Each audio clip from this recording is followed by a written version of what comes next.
The round two MJHL playoff preview. I'm pleased to be joined with Kevin Pauls and Jake Maurice, who will break down both the series between the Steinbach Pistons and Virden Oil Capitals and the Dauphin Kings Winkler Flyers series. It's going to be one heck of a semifinal, so let's not waste time. Let's jump right into it. We'll start with Steinbach Virden. And Jake, we'll start with you. When talking about the Steinbach Pistons, they're coming off a hard-fought series against a Selkirk Steeler team that were quite a never-say-die thorn in the side of the Pistons. What did you take away from that series, and what did Steinbach kind of show you from a distance? Well, from a distance, the biggest thing was that Game 2 loss to Selkirk might have been the most important game for the Pistons this series and this season, because it was sort of a reality check. Steinbach came into the playoffs winning, what was it, Dave? 15 straight games through the end of the regular season. Things seemed invincible. Everyone just thought they were going to roll right over Selkirk. But that Game 2, it sort of was a wake-up call that Steinbach is still an elite team, but they're not good enough to just win every game and have everything go their way. They need to be playing their brand of hockey and stick to their game plan. Otherwise, they can be in trouble. So I think it was important for them to go through that experience, that sort of uh-oh moment where you kind of have to step back and get yourself reset, because it's the playoffs. Anyone can win. We saw that with, as we'll get to later, the Dauphin Kings thought they had their series wrapped up and then things changed. And that helped the Pistons also develop that killer instinct in the first round, where once they had that little seed of doubt sown by Selkirk, they didn't let it grow. They said, we need to stamp this out. We need to get back to Pistons hockey. And they learned to play close games, not just going for a blowout every night. They learned to come back when down, like they did in that Game 5 to win the series. So that first round was, for these Pistons guys, really the first playoff experience for the whole team, given that we haven't had playoffs the last 2 years. It was a huge learning experience for Steinbach, and one that's going to benefit them going into the second round. Kevin, on the other side, one of the teams in the league that could maybe match with how hot the Pistons have been to close out the year is the Virden Oil Capitals. They have picked the perfect time to start playing their best hockey, and they boast some good depth. They have strong defense, and their goaltending's really stepped up. What has Virden shown you in that 4-game sweep of a Wayway Capo Wolverine team that was pretty formidable within their own rights? Well, it's oddly similar to the Steinbach series with Selkirk, where, as Jake mentioned previously, there was a couple close games late. It made the Pistons perhaps fight through more adversity than they would have seen. So on the same token with the Virden Oil Caps, they had to really come together. You know, there's a couple overtime games that maybe brought them to the brink. But with Virden, they scored by committee. You know, they don't have the outstanding goal scorers like the Braden Bernies or the Zach Powers and Quentin Pepper that are, you know, up there on the scoring leaders for playoff scoring. So that is a good sign for a team like Virden, that they're getting, you know, scoring up and down the lineup. And again, solid goaltending, you know, with Monteith being 4th overall in goaltending in the playoffs. You know, it's not going to be easy for the Pistons by any stretch, but the Virden Oil Caps have a real good team going right now. Jake, let's jump back towards the Steinbach Pistons. You talked about the learning experience and needing to get some harder edges. One thing that Steinbach did was they took their foot off the gas at times. And again, you talk about that learning experience. Do you think this break will help Steinbach just to kind of reset, or how do you view, you know, having so much time off between a series? Well, Virden has also had a lot of time off, so the two teams are equal in that regard. But for Steinbach specifically, it sort of gives them a chance to mentally reset themselves, get in some good practices and get yourself back to your game plan and really hone down on what you want a Pistons game of hockey to be. But mentally, it allows you to reset that this is the playoffs. It's not the regular season anymore. You're not going to waltz through anybody. The expectation around the MJHL from the Virden Wayway series was that it was going to be a long, hard-fought series. It was certainly hard-fought, but it only went 4 games because Virden found a way in 4 straight one-goal games to come out on top. So Steinbach is going up against now a team that has a lot of confidence, that does have some very high-end guys. They have the MVP of the whole league and the rookie MVP of the league. So they've got some very high-end players on their squad that Steinbach is going to need to be ready to counter. And this isn't a team like Selkirk where you've seen them 8 times in the regular season. You have a really good feel for what you're going to get going in. Steinbach only played Virden twice in the regular season, and that was months ago. So Virden is a completely different team now than what Steinbach faced off with then. So Steinbach needs to go into this series and have the mindset of every game is a potential series changer, and you need to find a way to come out on top of it, have that killer instinct from puck drop. Palsy, let's go back to the Virden Oil Capitals. If you're the Oil Caps, do you take anything from what Selkirk did against Steinbach, where they really frustrated the Pistons at times? They really kept things to the outside. Do you try and maybe look at what Selkirk did and copy it, or do you just play your own game, do what made you successful against the Wolverines, and go from there? What do you think Virden will do heading into this game, this series, from a coaching standpoint? I mean, there's some nuggets there that they could probably take from that type of playbook.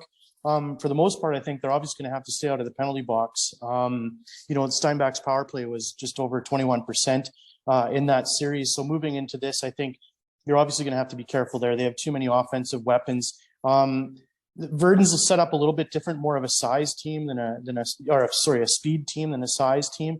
I think they're going to have to find a way to match and beat Steinbach up and down the wings in some capacity and come in and rely on some really good goaltending. But they're really going to have to be smart, diligent, staying out of the box and very resilient in play because, Steinbach's a team that's used to playing ahead. And if you're going to be in that type of hockey game, it's going to take a lot of depth and digging deep within your ranks in order to keep pace with them.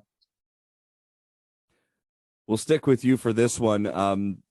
Home ice advantage obviously is always huge in the playoffs, Kevin. Steinbach you've been to that barn, you know how loud it can get. Virden, though, boasts just a crazy of an atmosphere. I mean, they love their Oil Capitals out there. Do you see this being a team that whoever can maybe steal one on the road maybe has the advantage, or do you see this just being home teams dominate throughout this 7-game series? I see the home ice playing a huge factor in it. Both rinks boast really strong fan bases, and I think it's going to be tough going into either building. And these teams have made it through some pretty good series. Steinbach faced a different set of adversity than Virden did, but at the same time, you're going to have to go in there and deal with those loud fans. We've seen very good support over this first round of playoffs in the Manitoba Junior Hockey League, and I think it's a win-win for anybody, both in the stands and as a fan. It's going to be fun to watch. All right, I think we've lost Jake, but we'll try and get him back here in just a sec. In the meantime, we'll move on with the continuing to look at this Virden Oil Capitals Steinbach Pistons series. Give us a player on each side that you think is going to have a big impact in this series, Kevin. When you look at maybe players that are looking to continue with momentum after round one, or maybe guys that had a quiet round one that you expect we'll see on the score sheet or more impactful in games. Do you have a guy on each side that maybe you've circled for this series?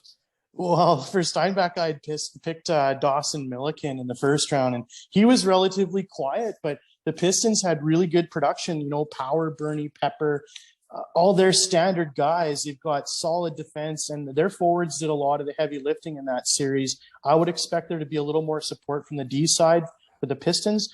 On behalf of Virden, I think their top scorers are all tied at 4 points. So they're going to have to find someone to step up because it's a tall task. This Steinbach team is going to be very formidable as far as an opponent goes. And Colin Cook, Braden Fisher, Evan Greening, all guys, Logan Rands, they're all guys that are going to really have to step up their game to be a major portion of this playoff success.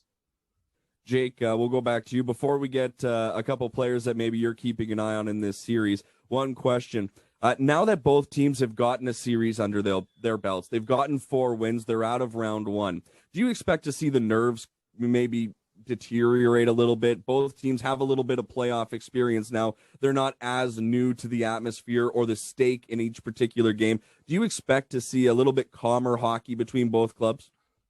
Well, you kind of have to, right? It's the second round. You got to be completely calm, just be able to take whatever comes your way no matter what. It's going to be most interesting for me from a Virden perspective. Steinbach's already got that little jump scare of losing game 2. Virden hasn't yet experienced a playoff loss, so it'll be curious to see how they respond, because inevitably they're going to lose a playoff game.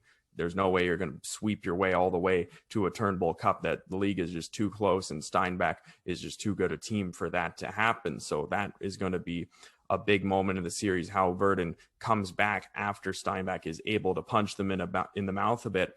In terms of the series as a whole, These two teams aren't as physical as the two teams in the other two series. Talking with some people who watched some of the games, particularly with Steinbach and Selkirk, they remarked that compared to the Winnipeg Blues Winkler Flyers series, it wasn't nearly as physical. So whichever team can bring that sort of energy is going to be key. And for that, for Virden, you look at a defenseman like Jackson Orr. He is the big body on their back end. He's the guy. He's not a point guy. He's a guy that leads in the dressing room, and he leads on the ice through laying big hits. Sometimes, especially when you have your home ice, when you have your own crowd cheering for you, if they're a little bit quiet, a big hit can get them riled up just as much as a good offensive chance. So a guy like Orr can do that. And for the Pistons, I'm looking at Jackson Betcher as a key player because he was one of the big pieces that Steinbach brought in at the deadline, picked him up from Swan Valley, expect him to be a huge part of their defense core, and he is, but only one assist in that series, that first round, when he's more of an offensive defenseman. When the Pistons acquired him, I believe he was leading or second place in the MJHL in defenseman goals, and he hasn't been that as good with the Pistons as he was with Swan Valley. Part of that is he doesn't have to be. He has more support in the back end group in Steinbach than he did in Swan Valley. But still, if they could get him to elevate his game just a little bit more while continuing to be a physical presence on the back end, Betcher's a big guy. He can lay some big hits for yourself. And the TG Smith Center crowd, they love seeing big hits in that barn. A guy like Betcher, if he can elevate his game a little bit further, that's going to go a long way to sending the Pistons to the finals. All right, boys. I think you both picked Steinbach to come out of the Pistons Steelers. And I can't remember who picked the Oil Capitals to come out of their opening round series. Might have been both of you. But let's go to predictions now. Jake, we'll start with you. Steinbach Virden round 2. Who comes out and in how many games? Well, as I mentioned, I think that this series is going to feature the first time Virden loses a game, and I think that's going to be the key swinging point, is how Virden can respond to that, because Virden, a lot of their players are younger, especially compared to Steinbach, who is an older team, particularly after the trade deadline when they brought in a number of 20-year-olds to bolster their lineup. So the way that those younger players can respond will have a big impact in the series. Personally, I think it's going to be a closer series. I'm thinking it's going to be in 6 games, and I think it'll be Steinbach that pulls it out and goes to the finals. Palsy, what about you? What do you got for a series prediction? Who comes out and in how many games? Well, both teams kind of came through in a similar fashion as we discussed. However, I saw the reaction of the Pistons after their final game win against the Steelers the other day, and what I saw was a team that was galvanized in that process. And seeing that dressing room, I think that's a juggernaut team in the making. I think the Pistons win in 5. Gentlemen, thank you so much for breaking down this series. Let's move right into our second series, the Dauphin Kings versus the Winkler Flyers. This one is, I think, going to be a more physical series than we have on the other side of things. And Kevin, we'll just pick up right with you after Winkler comes away with that 4-2 hard-fought series against a very scrappy Winnipeg Blues team. What did the Flyers learn about themselves in that series? A lot more, I think, responsibility when it came to positioning on the ice. There was a really good defensive coverage. It showed in their penalty kill.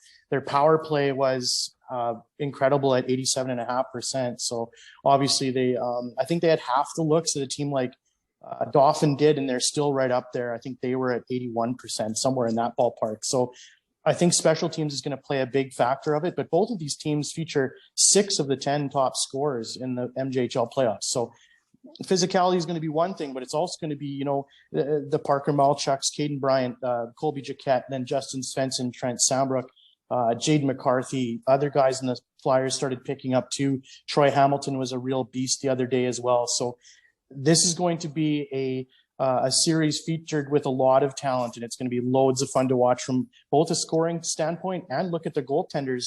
Dylan Milan and Carson Cherepak finished 1-2 in goalie stats in that first round, and I know they both saw a ton of shots. It wasn't because they were minimized. So there's a lot of things to look forward to in that series.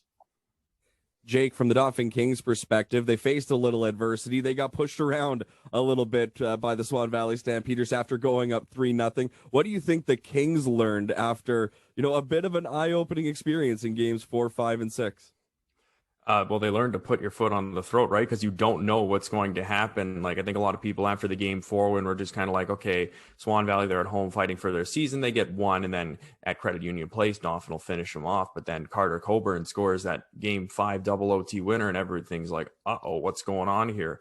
Dauphin, what's happening? Like, they obviously in another double overtime game in game 6, they got it back thanks to Cade and Brian. But it gave sort of what I talked about earlier with the Pistons and the Steelers, where Selkirk winning that game 2 gave a little shock to Steinbach.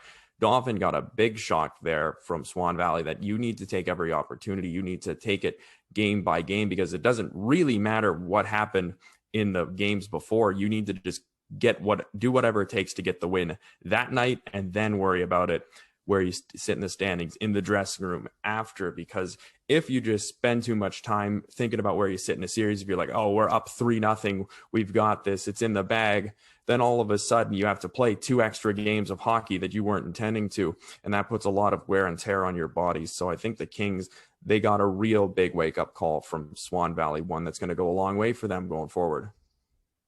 Kevin, if you're the Winkler Flyers, do you look to trade chances against a team like the Dauphin Kings? You talked about the offenses from the blue line and from the forwards. Do you try and trade chances because you feel your offense can be as good or better? Or do you try and be more structured and play defense without, trying to take too much out of your own game? How do the Flyers approach a team that is just as lethal as they are offensively from the forwards and the defense? How do the Flyers approach this?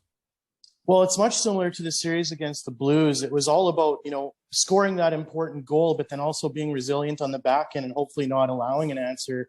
I don't know if you really want to get in a toe-to-toe fight with the Dauphin Kings, because in a lot of cases, you can run into certain puck luck issues or whatever else is the case. So as far as I'm concerned, you want to play a mature, strong, dedicated game, and especially on both sides of the puck. The Flyers are really good on the back end, moving that puck around.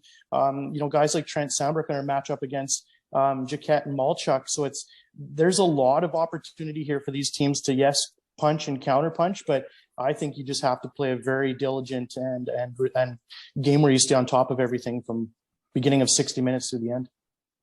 Jake, you watched the Flyers versus the Blues from the other side, of which Kevin did, and you saw Winnipeg be able to get under the skin a little bit of the Flyers and kind of take them out of their game at times. If you're the Dauphin Kings, how do you toe the line with, playing that sort of hard-fought style that maybe drags Winkler away from what they want to do without taking penalties where we know Winkler can be very effective? How do you toe the line if you're the Dauphin Kings?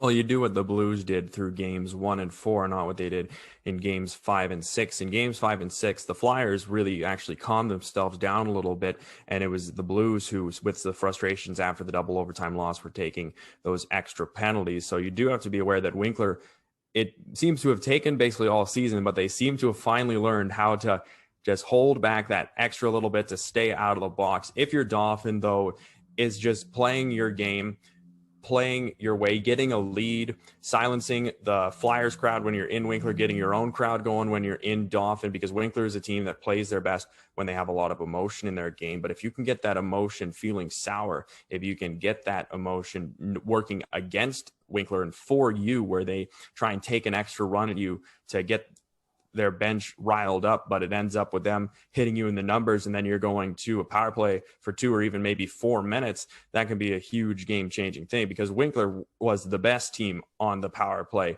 in the first round. Dauphin was the second best, and they have a lot of talented guys who can make the Flyers pay when they're up a man. Yeah, that's going to be a really, really interesting series, both physically and on special teams. Kevin, let's get into it, buddy. Prediction time. Who do you like coming out of this series, and how many games, and why?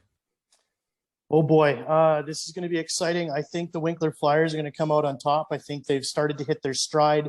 The leadership is starting to really shine through for them. I've seen great improvements over that first round, and getting pushback from the Blues is certainly a catalyst for that. With inspired play from guys like Trent Penner, Mike Svensson, Jackson Arpin, all the support guys, I think the Flyers have as good a D as anybody in the league, and you're going to need all 6 of them going strong against a very powerful team in Dauphin, but I'm going to go with the Winkler Flyers in 7 games. Ooh, a nail biter right to the edge. I love that. A 7-game series against those two teams. That may not be enough. We may need to expand and get it's a little bit selfish. Jake, what do you think, buddy? Give us a prediction. Games, who's coming out and why?